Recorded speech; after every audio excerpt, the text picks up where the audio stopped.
Sundays have always been sacred to me. It gives me a chance to spend time with my family, with my friends, to focus on my faith. And honestly, We Rest on Sundays is a platform that I've created to help you navigate the complexities of the world. I want to spend time having open, honest dialogue with mentors, friends and family, and individuals that I truly believe are exceptional. We're going to focus on love, career, marriage, parenting, and everything in between. And the primary goal here is for us to become the better versions of ourselves every single day. I want to thank you for tuning in. I'll see you on Sunday. Christina, thank you so much for being here. Oh, thank you for having me. I'm super excited just to spend time with you. And honestly, I want to double thank you because you're the first person that reached out to me directly and was just like, hey, I really like what you're doing. Yeah. Like, we should connect. And at first I was like, if she wants me to pay her, like, I don't have any money to pay her. And you were like, no. I just like what you're building. There may be some synergies. And, you know, you've been running your own business now. You are of African descent. You are a mother as well. Yeah. You were most recently, you have been married and you announced it this past weekend. Yes. So congratulations on that. Thank you. That's really exciting as well. You've been in consulting / marketing now for well over a decade, I could say, which is exciting. But in your own words, tell me who Christina is. Well, such a loaded question. Christina is unapologetically herself. I am a Black woman before anything. I am a mother. I am a wife, a sister, a friend, a mentor, a lover of all things Drake and all things tea. And I'm just and a woman of faith. So that is one of the most important things of who Christina is. That's great. Thank you for sharing that. I'm really, really excited. You grew up in Sierra Leonean, yes. Yep, my mom's from Ghana, my dad's from Sierra Leone. So I grew up, so first generation African child. So of course that's exciting, and that made for a very interesting upbringing. And your parents you shared with me, they were really motivated for you to be raised in the States. Can you share more about maybe the why and more about just your siblings and how that impacted the beginning foundational years of your journey? Yeah, so my parents, they met in the United States. Again, my mom is from Ghana, my dad's from Sierra Leone, and even the two of them typically, and it's changed a lot now, but in African culture, you're not going to see people marrying outside of the countries that they're raised in. So the fact that, you know, in the early 90s you have, or in the 70s when my parents met, you have someone from Ghana, someone from Sierra Leone marrying, that was very odd. And so, of course, my parents, the mutual language that they both spoke was English. So in our household, my dad was very adamant of, we are raising kids in the United States. So they wanted to make sure that we were very immersed in American culture, specifically African American culture. Now, granted, there were some things I didn't start eating fried chicken until I was like much older, started hanging out with some of my other friends.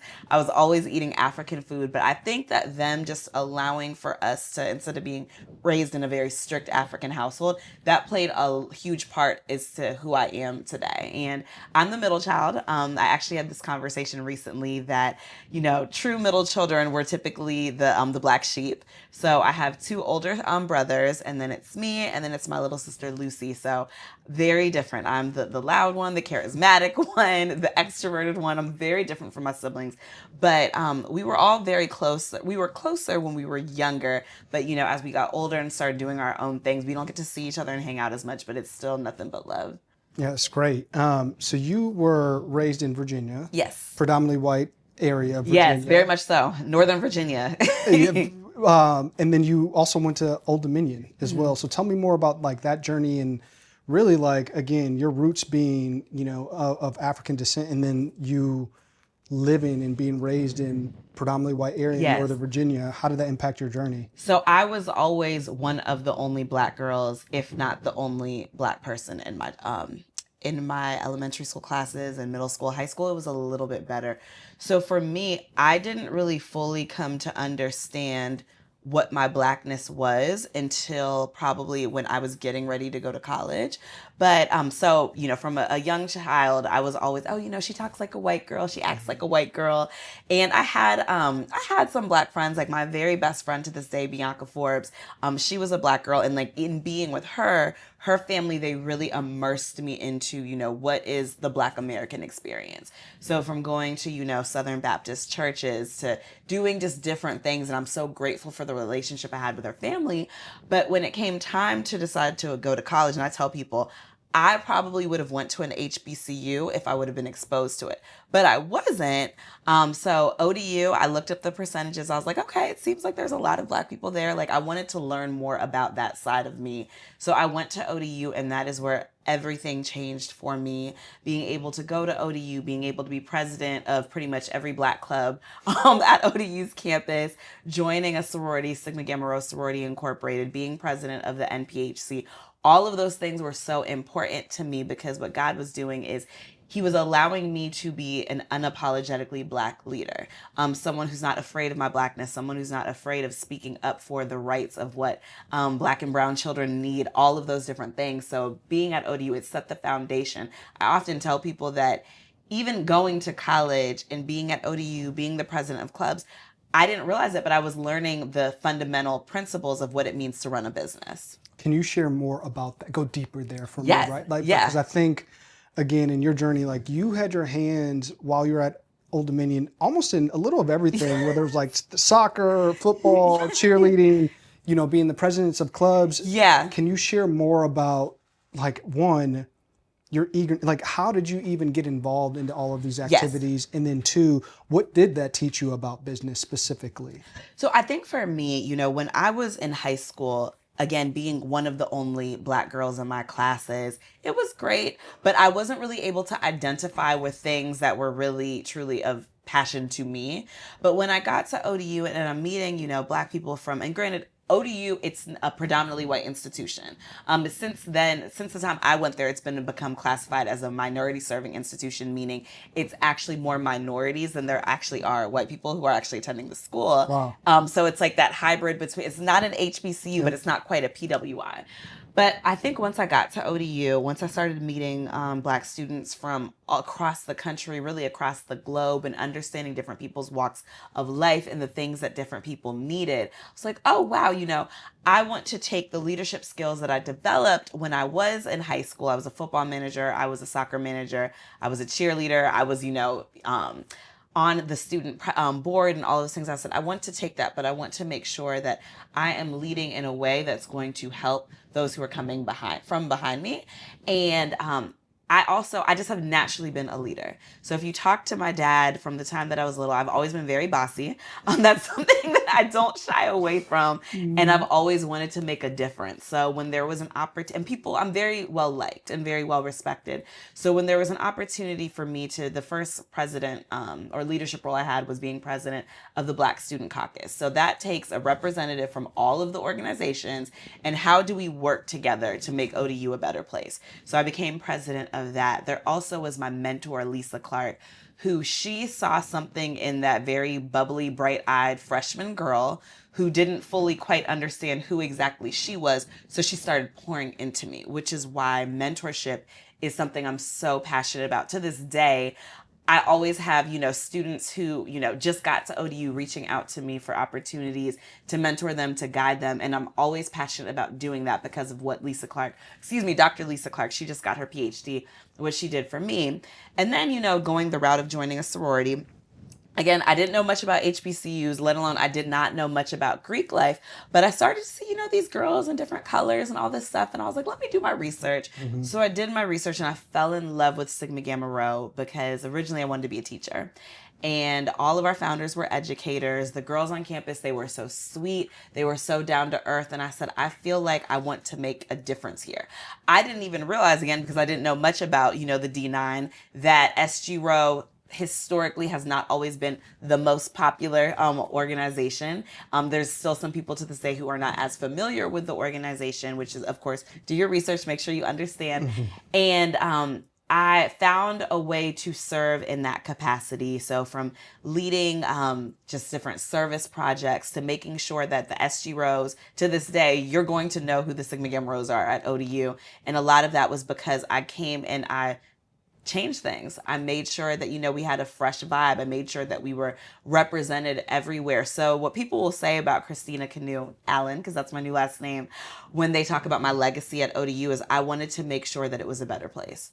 I consider myself to be a very selfless person, and I put my all into everything that I touch. Yeah, that's great. And you taught me something new. Obviously, I shouldn't say obviously, but very familiar with the Divine Nine and every group that's a part of it. But I didn't realize that your founders were educators, which is fascinating. All 7, yeah. Which is amazing, especially when you just think about the time frame that they were, really pursuing that. And for me, I know the beginning of your journey, post graduating from college, you thought that you wanted to be a teacher as well, right? So can you share more about really like your thought process of not only potentially pursuing education, but then the pivot as well, because you were not a teacher. Yeah, no, I definitely am not.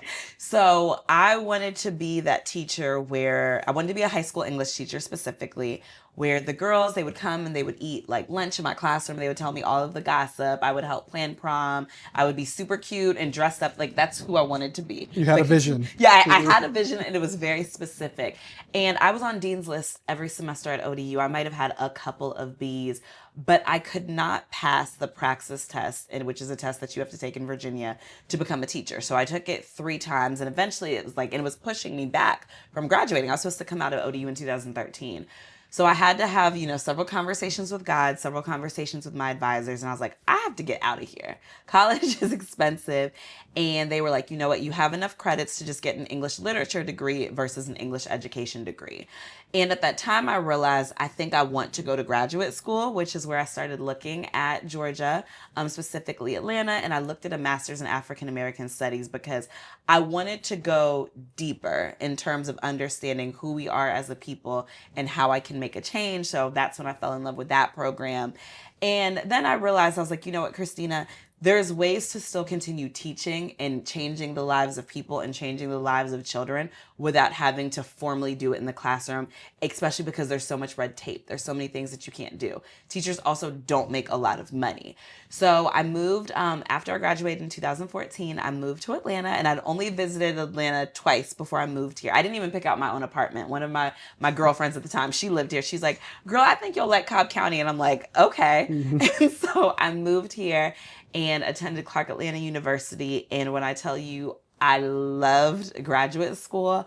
I loved, and most people don't, but I loved the hustle and bustle of it. I loved being at the AUC, and I know, you're a Morehouse man, so you get it. Mm-hmm. There's nothing like the AUC. There's nothing like just being able to run into so many different people, just the experience there.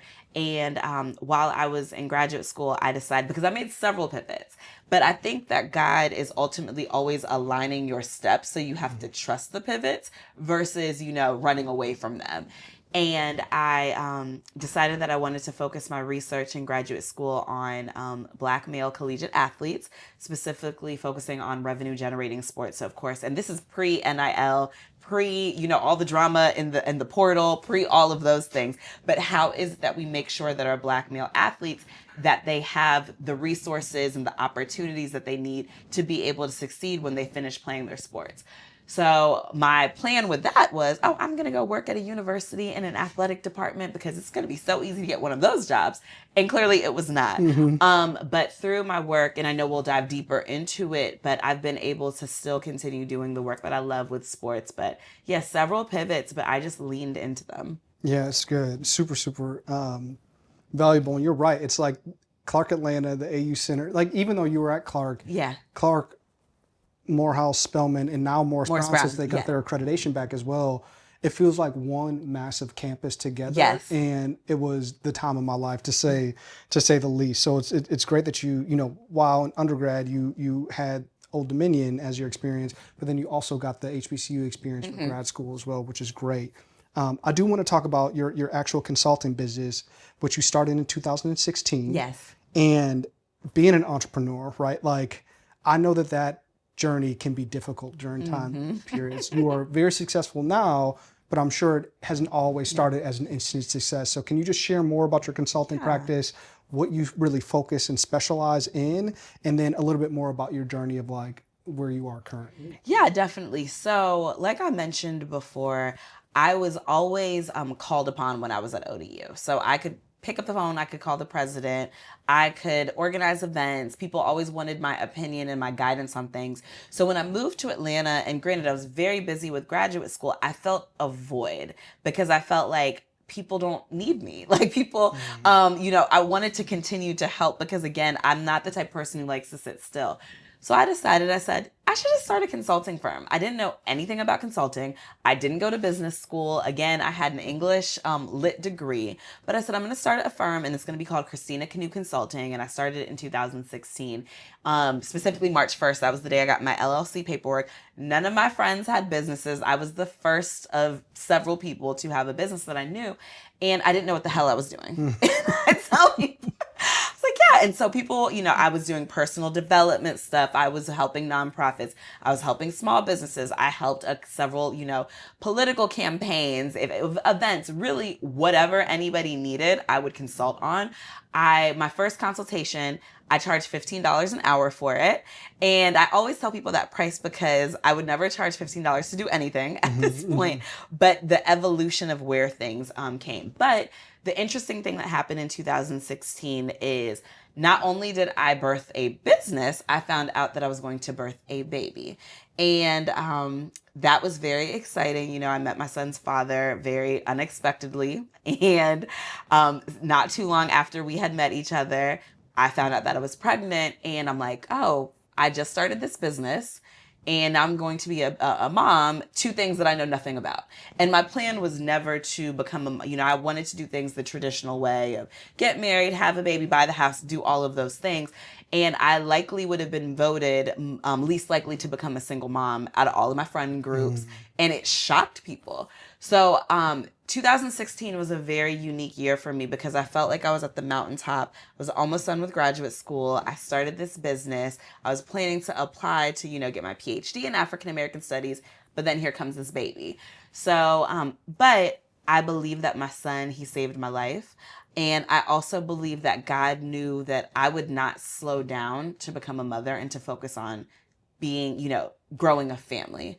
I would have been very focused on, okay, let me get my master's, let me get my PhD, let me do all of these things. I wouldn't have slowed down to be able to do that. But with my business, eventually after I had my son Jayce in 2017, I gave myself 6 months after having him to enjoy being a mom. I still was consulting a little bit. I was like, okay, girl, you need to figure out what the heck it is that you're doing because you're all over the place right now.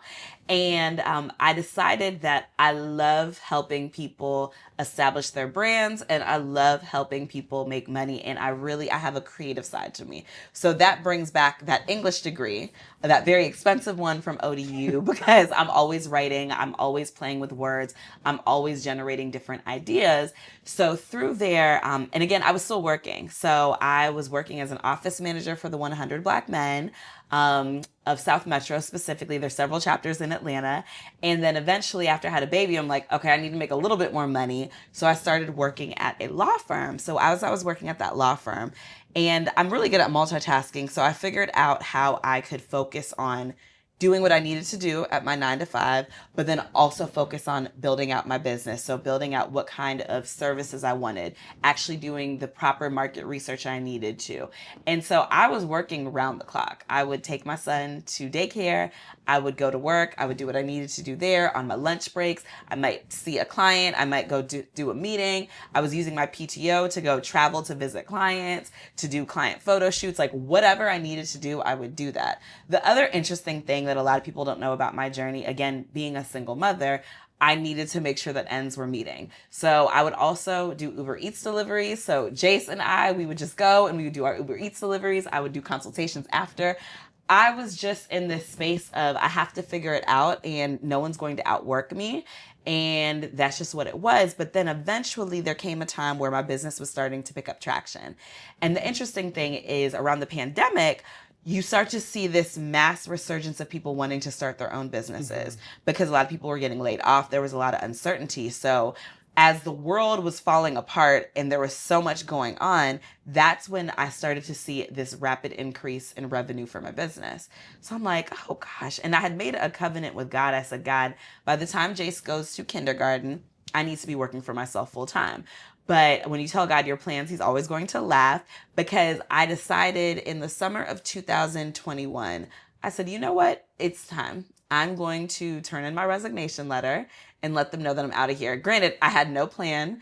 I didn't have a robust savings, all of the little checklists that you're supposed to have when you decide to become a full-time entrepreneur. I didn't have any of that, but I knew that I looked at how much I was making at the law firm and how much CKC was bringing in. And I said, girl, if you were to do this full time, you're going to be able to exceed that number. So October 1st, 2021, that was the first day of full-time entrepreneurship for me. So I've been a full-time entrepreneur for almost 4 years, and I've been able to grow my business in such a way where we are working with small business owners. We still are doing some, social media stuff for nonprofits. And most recently, we have really curated and created a foundation for what does executive brand management look like. So several C-suite executives, several high up execs, they don't have time to manage their brand. They don't have time to manage their social media presence, to write talking points, to book speaking gigs, to handle their events and all of their affairs. So CKC, that's something that we have been doing, and we've been working with women and men just across the country, just doing some phenomenal work. I also have hired people, and that's something that is a very, having payroll is a very scary thing as an entrepreneur. But I have a team of 6 exceptional women, all Black women as well, who are working with me to be able to, make my dreams come true. Yeah, it's great. And I think your story is powerful. And, I've shared my journey with you as well. I was raised in a single mother household as well. So I want to kind of go back a little bit to your journey, because there's a part of your story that I think is, the entire story is powerful, but during the time periods, you have this newborn son, you're working, you're starting a business, and on top of that, it's and I still need a side hustle. I'm working Uber Eats. I'm putting my son in here. I'm doing what I need to do. Yeah. Can you share more about the importance of having grit during those seasons and those moments of really just the unknown? What gave you the confidence of going all in on your dream and your passion and the path that you knew was destined for you? So let's rewind to 2016 when I found out I was pregnant. So again, my son's father and I, we were not in a relationship. I tell people I was 25, I was young, I was having fun, I was in Atlanta, and I end up pregnant. And I told myself, I said, you know what? You're probably going to be a single mom because you don't know anything about this man. And I made a commitment to myself and to Jayce, my son, that I'm going to do whatever it is that I need to do. And I remember soon after Jayce was born, and I had so much help from my village, from my parents, from my friends, just so many people, my sorority sisters. And my mom, her and I were crunching numbers. She said, you have a deficit of how much you're bringing in and what it is that you're going to need to be able to take care of him. And my son's father, it's not a shock to anyone. He wasn't present, and he hasn't been present in Jayce's life a majority of the time. In the beginning, he was a little helpful, but then when I tried to hold him accountable, that faded away. So I just said, you know what, we're going to have to figure it out, because sometimes I don't like to ask people for help. And especially with him, I'm I brought him into this world, so I need to make sure that I have money for diapers, I have money for daycare, I have money to take care of him. I think also too, there was just this internal battle that I was dealing with of what it looked like to be a single mom, because society sometimes looks down upon single mothers. It was to the point where sometimes Jayce's first couple of Christmases, I didn't even want to take pictures of us together because I didn't want people to look and it amplify the fact that he was being raised by a single mom. It was something I was embarrassed by, and through years of therapy, I was able to get through it. But I just did what I needed to do. That's really what it was. But I also was inspired by the stories and the journeys of other mothers, and just the encouragement that I received. There's been several times where I've received testimonials from other people via DM. I've watched your journey, and that has allowed for me to get up in the morning to do what I needed to do. I didn't want for him to not have the life that he deserved to have just because he was being raised by a single mom. So I wanted to change the narrative of what it looks like to be a single mother. To me, that's probably selfishly my favorite part of your journey and your story, right? Because to me, it's like you locked in is really what it correlates from. It's like you locked in and you created this list of promises of not just to yourself, but to your son, Jayce, as well, of like, these are non-negotiables, right? Yeah. Like he's going to have diapers. He's going to have the life that I think that he deserves and that I desire. And you honestly balance probably 3-4 jobs during that season of like, and still stay I think 99% of people probably would have been like, this business has to wait. Like I need to put this to the side because I need to work overtime at this law firm, whatever it may have been at the time period. And I don't know, I just think it's really powerful, and I think it's helpful for you to share even the part of the story of like the holiday pictures. When you shared that with me, like that hit home, because I'm like, you don't know what they may be struggling with. Holidays were always a very triggering time for me the first couple of years. Christmas was hard, Thanksgiving was hard. Mother's Day was challenging because I remember feeling like, okay, Jayce can't walk or talk. He doesn't have any money. How, like, having to go and pick out my own Mother's Day card and write my own Mother's Day message.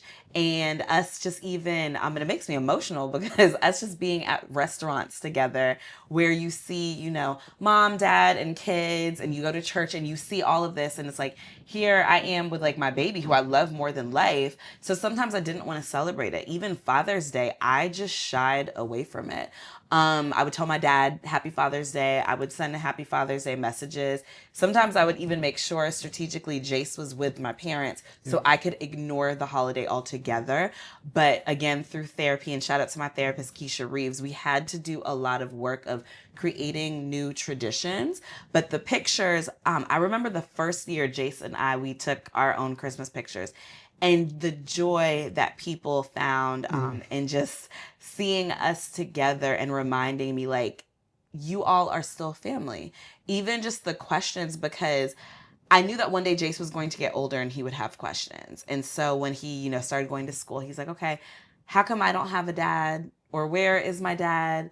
Or, you know, does my dad not love me? Does my dad not care? Or how come such and such has siblings? Mommy, is it always going to be us forever? There were times, honestly, Ben, where I had to call out of work because it was just so emotional for me. And I'm like, God, what am I doing? But I've been so blessed to have people who always poured into us, or who would randomly, even Christmases, trying to do it all on your own, because I am a recovering perfectionist. So again, even though he's coming from a one-parent household, we still have to make sure that we do all of the Christmas things and have all of the gifts. And he did several activities. I remember this one year, I had to buy extra equipment for karate and I couldn't afford it that pay period. And I beat myself up to tears. And my friend Erica, she was like, Christina, it's okay if he can't get it this time. He's going to be doing activities his whole life. But it's been a journey. But I feel like in recent years, I found strength, that inner strength of, it's okay, because again, family is what it is that you make it. Yep, I love that. More than you know, it's refreshing to hear you share that. But let's talk a little bit more about your business, CKC, and because you've shared with me before that every time you feel like you've hit a bump in the road within your business, that's honestly when you've like hit a new evolution. Yes. Right? So can you just go deeper and share more about regarding like what you mean when you speak to that? Yes. So I feel that every so often I go through just a reset of what CKC means for me. So I think in the beginning, when it was just me, myself, and I running the business, I was a solopreneur, similar to a lot of entrepreneurs. Like, I would be in my room having my own quarterly meetings with myself and just jotting down notes and doing a lot of self-talk. It probably sounded really crazy. And when I went full time, I was like, I need to hire somebody because the work, it's picking up. So I hired my first person, Aaliyah, and she was absolutely wonderful. But then we went through this phase where we took on a really large client and I was making a lot of money.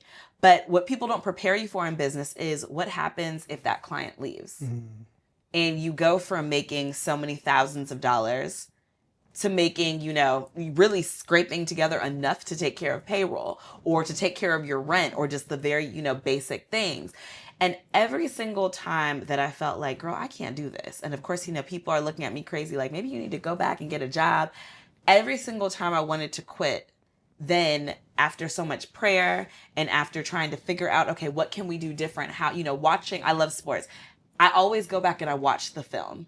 So, okay, what happened this particular quarter where things weren't really hot? Or what were you doing here? I always go back and I do those different things. So then I remember in 2022, I met a lot of just different connections. And I remember, one of our biggest clients was the sorority, and we were doing PR and marketing for them. And I remember being at a national convention and having a negative account, but I'm there and people would never know that because I'm always high energy and I'm going to do what it is that I need to do. But it was through these referrals, and that's what I always tell entrepreneurs. Referrals are going to be the key to your success in your business. Do a great job. Doesn't matter the client you're working with, always try to do your best. So then we went through this rapid growth because every other day I'm getting phone calls. So we're building, just this portfolio of all of these clients. But then I had to go through this process of scaling and hiring more people. And I will tell people during that time, I had to make a decision. Am I going to, because I'm dumping all of this knowledge I've had in my brain to several different people, creating different departments at CKC, establishing work culture, having to deal with team dynamics. During that time period, I don't think that we were of best service to our clients. And I will always admit when we were wrong because I was more focused on getting my internal stuff together, but still having to bring in revenue. But we went through this just massive end of 2023, several clients left. And I go into 2024, it's the top of the year, and I'm like, how am I going to do this? And I had to cut my payroll back. And again, things that people don't talk to you about, and these are not the things you're going to see on social media because it's embarrassing. Like my payroll at one point was about well over $10,000 a month. And I'm like, girl, you were crazy because I grew too fast. Pinky Cole, she actually talked about this recently, with Slutty Vegan 2.0, when sometimes your business, it grows faster than what you're prepared for. But my team, I was always transparent as an entrepreneur, as a business owner. And I was like, hey, we don't have the money coming in. I'm worried about paying y'all versus taking care of my own stuff. We need to kind of scale some things back. But one thing about me is I'm going to bet on myself 365 days in a year, 366 in a leap year. I don't care how crazy it gets. I don't care who's in my ear telling me, girl, you need to go get a job. Girl, you need to do this. You need to do that. I'm always going to bet on myself. So I know last year, 2024 was a rough year for us, but I prayed, I fasted, I focused less on, being in a relationship and doing all kinds of, dating. Like I would just be at the house working, taking care of Jayce and working. And through that and through, figuring out what is it that we do great of and what do we not need to do, that's when business picked up. That's when several executives started reaching out, and we've just been able to do so many wonderful things. That's great. And you also made it through COVID as well, which is no easy feat. No. Because to your point, like you said before, everybody was trying to start a business during COVID. Everybody was also working from home and thinking that they can consult in some shape, form, or fashion. So it's fascinating just to see where you guys were able to really land and like really persevere and make it through. You do describe yourself as a functioning workaholic, right? Yes. So I'm curious, even hearing you share your story, with me today, you're always juggling and balancing what feels like a list of a million things, right? Always. So how do you also make sure that you are, still taking care of yourself to make sure that you are bringing your best self to the work, to Jayce, to now your husband as well, but to everybody else that's involved in your life? So I absolutely am a functioning workaholic. And what I wasn't doing before is I was afraid to rest, which had really led me to this podcast. I love, we rest on Sundays.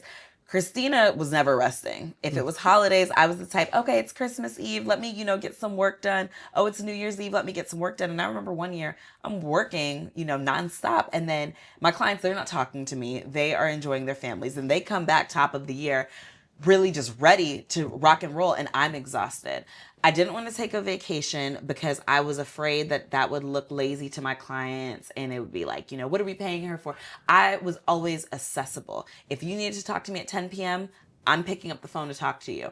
But then I got in a car accident in 2023, and it changed my entire trajectory of my life. Because when I got in the accident, I was on the way to a client meeting. And I was on the phone with my assistant at the time, Aaliyah, and I was stressed about a client situation. So I get in this accident, and the first thing I thought about was, oh my gosh, I could have lost my life. It was a couple of inches. The car would have really had impact on me. And the first thought was, I'm going to be late to this meeting. It wasn't my son. And that for me was a moment of Jayce could have lost his mom. And I was like, and I had to get on bed rest. So Aaliyah, my assistant, she's wonderful. She called everyone. She was like, she's on bed rest. She's not talking to anybody. This is what's happening. And I took some time to really think about, the direction I was going. I was like, Christina, did you start this business to never rest? No, that's not what you did it for. So from that point on, I started making sure I'm taking time off. I got my business to the point where, and I trained my staff to the point where I can be off on the weekends or I can go on vacation. I don't always have to have my laptop with me. I had a rule of if I was going to be gone from my house for more than an hour, I'm bringing my laptop with me. It was just ridiculous. So now I make sure to take vacations when holidays come around, when, traditionally people are off. I make sure to take that time off with Jayce because I would be at the football practices with my laptop trying to find a hot spot. I'm like, girl, this is ridiculous. I make sure to be very present, but I also communicate to my clients that I have a life. I have a life outside of my work. I'm going to always respect your boundaries. So I set the tone. I also don't take on clients that are going to be high stress.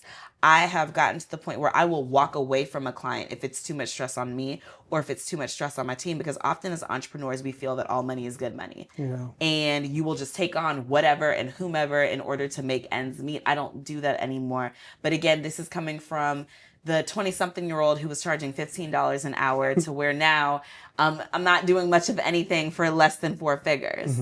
So that's important to me. But I journal, I work out, I do therapy on the weekends. I don't touch my laptop. I might scan my emails just a little bit just to make sure, but I'm not glued there. And I feel like a better boss and I feel like a better me. And we're able to provide a much better product to our clients. That is, you just challenged me. I appreciate you sharing that more than you know, because we're, I just told you we're coming back from spring break. Yes. We just got back in town today with the kids, and it's very easy for me to be locked in and like go, right? Like, and I almost pride myself in that. Yeah. But the however though is that like there are seasons where like that's not healthy, and where I'm going with this is like, a week of, technically I was on PTO this past week, and it's like, but do you think I set my out of office on? Like I did not. No. You know what I'm saying? Like, and I still like responded to a few emails, but it was like, and I made the excuse in my head, the excuse of like,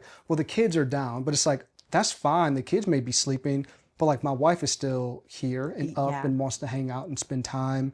So I need to also, I appreciate you sharing that because it's a good reminder of like, there are still tweaks that I need to make in my personal journey of being more present. That's what it is. During those moments. And so one of the things that also challenged me too, so Jayce, I think this was first grade. They do this thing called an author's tea where like you write different stories. And so one of the things they were writing about was their parents. So Jayce wrote down, my mom likes to work for fun. And I was like, oh my gosh, all he thinks I do is work. He doesn't see his mom doing other things. And kids, one thing about kids, they're going to tell you your business. Yeah. And they're going to make you check yourself. So I was like, I need to just be doing other things. And again, I love it. I also was on vacation this past week and I did not do much of anything. My assistant, if she saw me responding to too many emails, she would text me like, you're on vacation, get off, stop emailing. And it feels good. Like I'm actually excited to go back to work because I was able to take those 10 days off. Yeah, it's good. It's good. And I appreciate just that reminder. And, like I think we all need that from time to time, especially during the season of like navigating younger kids and trying to make sure that you were being as present as possible for them. I do want to talk about, again, part of your journey. You mentioned that you prayed really to have a great father figure / role model and example for your son, Jayce. And it sounds like you were able to get that in your husband, Rob. So I would just love to hear more about that journey and how you guys were able to, one, find each other, but then also, do you feel like you've accomplished a goal that you set forth for your son, Jayce? I was always, and I tell people I'm no stranger to heartache. So I've just been in a lot of really bad relationships cheated on several times. I never felt worthy of love. And I know that that sounds very cliche, but I just didn't. So I got to a point where I just said, you know what, God, if you just want it to be me and Jayce, number one, you can just say that. Number two, I felt like I'm just going to focus on my work was my love. My work is what kept me warm at night. It made me feel fulfilled. It made me feel all of those different things. But I had my son who, last Father's Day was really difficult for Jayce. And during that time period, I'm like, you know what, Christina, you need to just stop going on dates with any and everybody. You need to really think about what you want your future to look like and what type of partner it is that you need. So I remember last summer I prayed and I said, God, my next boyfriend has to be my husband, and do not send him until you feel that both of us are ready. So not too long after, I was on a dating app because that's what a lot of people typically use these days. But I had deleted it. I was like, I don't need this right now. It's a distraction.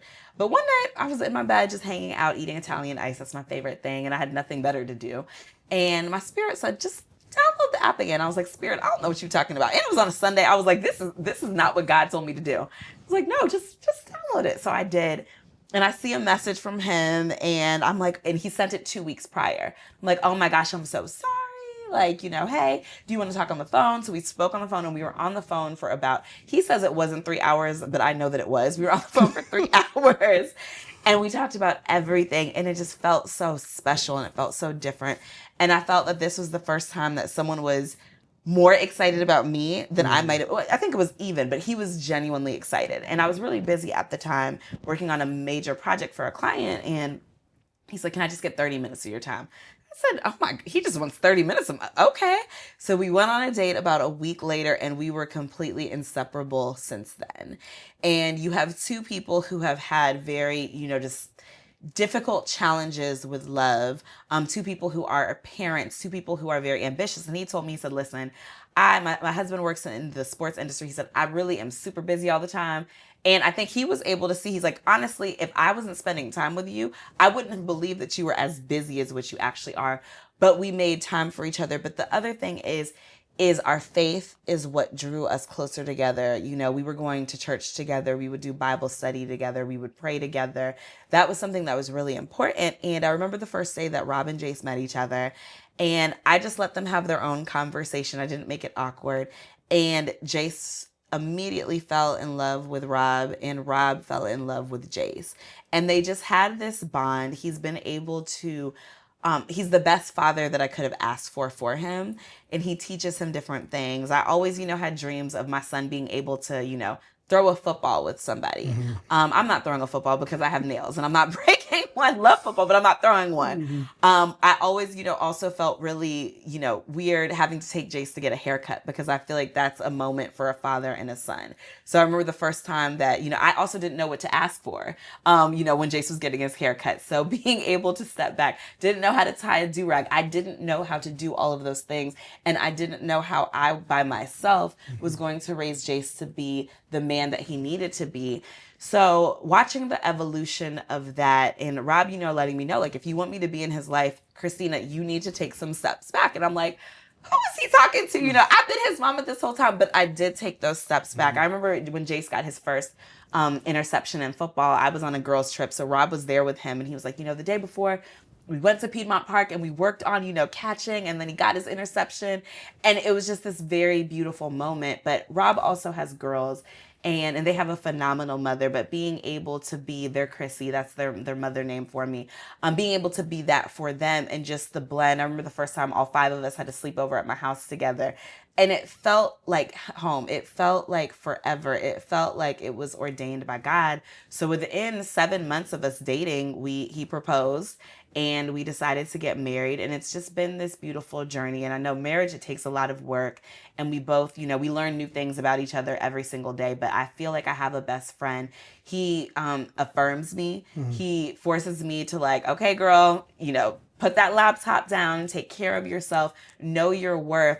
And I think that that's the type of love, especially being an entrepreneur, you need that constant in a person. Yeah, it's good. And I appreciate you sharing that story because, it's always exciting to hear like the story come full circle. Yeah. And it sounds like Jayce found, the father figure that he deserves as well. So that's it's beautiful in reality.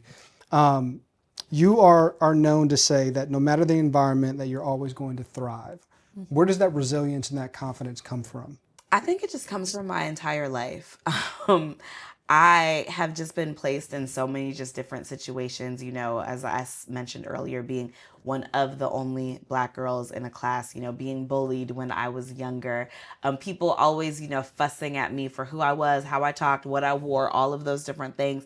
But essentially, it doesn't matter what room you put me in, I am going to thrive. I'm always going to try to be a light, not just, for myself, because I think the world of me, no, because who I am is because of who God has made me to be, but because I know that there's other people who are watching me, in particular, other women, younger girls, and I want for them to be able to walk in any room and be confident and thrive and be the best and most unapologetic version of themselves. What advice would you give to that young girl that is really just like struggling in this moment and or lacking confidence of pursuing whatever the next big goal may be on her list? What are the words that you would share with her? You have to tune out the noise. You really have to. It's kind of like athletes when they're walking in for game day and they have their big headphones on. You have to tune out the noise. It doesn't matter what you do, the good, the bad, the ugly, the indifferent. Everybody's going to have something to say. So you have to get to a place. And again, I didn't get there until I was in my early 20s, but you have to get to a place where I don't care what this person says. I don't care what they want my journey to be. I don't care any of those things. I want to live the life that is going to make me feel like the best version of myself. And even with the confidence, do your affirmations, journal, pray, and get around people who want you to win. That's one thing about me. Like, there's no one in my circle who isn't excited for my journey. There's no one in my circle who I wouldn't support them, and vice versa. I am constantly in an environment where there's not hate, there's not all of these things. And that allows for Christina to show up as the best version of herself. Yeah, that's great. And really, really sound advice, to say the least. Hopefully I can share this, but I know that you're working on a book right now. Yes. So can you share more about like what truly is the heart of the message behind the book? I am writing the book that I needed throughout just my several challenges of being an entrepreneur. I'm writing that book because, again, not a lot of my friends own businesses, let alone are full-time entrepreneurs. So I'm writing the book that if I needed to call somebody in the middle of the night, like, damn, how am I going to make payroll? That's going to be in the book. Or, oh my gosh, like I'm having issues with a client, or I don't know how to balance it all, or I feel like I'm losing myself. That's why I'm writing the book. And again, the book, I don't know everything. I haven't made over $1 million. I haven't done all of those things, but I'm writing that book for that new entrepreneur who wants to be a full-time entrepreneur and wants to even understand that journey of that path. They don't have to pay me. Well, of course, the story is going to be in the book, but you don't have to take a masterclass. You don't have to do all of those things. But I also am writing the book for that mom who knows that she has dreams other than just being a mother, and for her to feel encouraged every step of the way. I'd love to hear it. Do you have a title and a release date? Are you not sharing it yet? Or? I do have a title. I'm hoping that the book, it's called Scaling Isn't Sexy. I haven't landed on a... I like that. Yes, I haven't landed on a subtitle yet, but it'll be coming out end of this year, no later than top of 2026. That's amazing. I can't wait to hopefully get a signed copy. Yeah. That's great. That's phenomenal. I love that title. We hadn't talked through that, so it's great to hear. A few more quick questions for you. Of course. So you recently were awarded the Old Dominion 40 Under 40 Award. Yes. I think after 3 times yes, of trying to get it. So now you got it, right? Yes. Can you share more just about like that journey and like what does that recognition really mean to you? I think sometimes when we don't get what we want the first time, we, pout about it and feel like, oh my gosh, I'm being slighted. And I did feel like I was being slighted. I felt like I deserved to be on that list. But I think that God needed me to go through the fire a little bit more. That way, when I received that email last year that I was going to be on the list, it felt more fulfilling. I feel that they don't select a lot of people who are entrepreneurs. So I was opening up this pathway of what does it mean to be successful as an entrepreneur. I also just felt like I needed that confirmation to prove like, what, you're on the right path. You have done the unthinkable of, again, quitting your full-time job that was paying all the benefits and all of the things that gave you a really comfortable life to be able to, I love, Ben, that I can just be me no matter the room that I'm in. I don't have a boss who's lingering over my shoulders. I don't have somebody, like, I'm not trying to climb this corporate ladder. I can just be Christina in any room that I'm in. So, and being able to get that award, it felt so good. My dad, he was my +1 for that event because he's always very proud of me. And it was a highlight in my life, I will say. Yeah, it's amazing. And again, like that resilience is a common thing that continues to come out in your life. Because 3 times, I think the average person would be like, I guess it's just not. You know what? I'm over it. Yeah. Yeah, so that's great. My last question for you. So right now you are transitioning to becoming a wife for the first Yeah. time. You're writing your book and looking to, release that before the end of this year. And you're still like, you have these big goals with entrepreneurship. So what does success look like for you in this next chapter? I think success for me, of course, being able to increase revenue. I wanted to get to a point, my team that's working for me, they're working for me part-time, but they feel like they work full-time, and that's awesome. But being able to increase revenue, because that just increases opportunities. I want to do more speaking engagements. That's something I feel, I deserve to be on an Essence stage. I feel like I deserve to be in those big spaces, being able to share my journey and being able to like unapologetically encourage other people. And I think, I think for the first time in several years, I love the space I'm in my life. So parking here, just being able to build on that, being able to continue to rest, being able to continue to love on myself, to, build this wonderful marriage and foundation with my husband, to continue to grow our family, like all of those things, and not losing myself. That's what success looks like for me. I love that. How can people find you? You can follow me at Miss Kanu. That's MISSKANU. People have asked if I'm going to change my IG handle. No. Kind of like Tina Turner had a stage name. That's going to continue to be mine. And you can visit me at www.christinakanu.com or shoot me an email at info@christinakanu.com. That's awesome. Listen, Christina, I want to thank you from the bottom of my heart because, again, you were the first person that just reached out to me, right? Like coldly, didn't know me, I didn't know you, and it has just worked. Hopefully it feels the same for you. Yes. I loved getting to know you, your journey, your story, any way that I can serve you, your family, or Jayce himself as well. When you feel like he's age appropriate to be mentored, I'd love to be able to step into that space for him as well. But continue to be a light on this earth and serving and stepping in and being your authentic self. I think it's very inspiring for me and hopefully more of my peers and individuals that are peers that get to really just learn more about you and your journey. Thanks for your time. Thank you. My pleasure.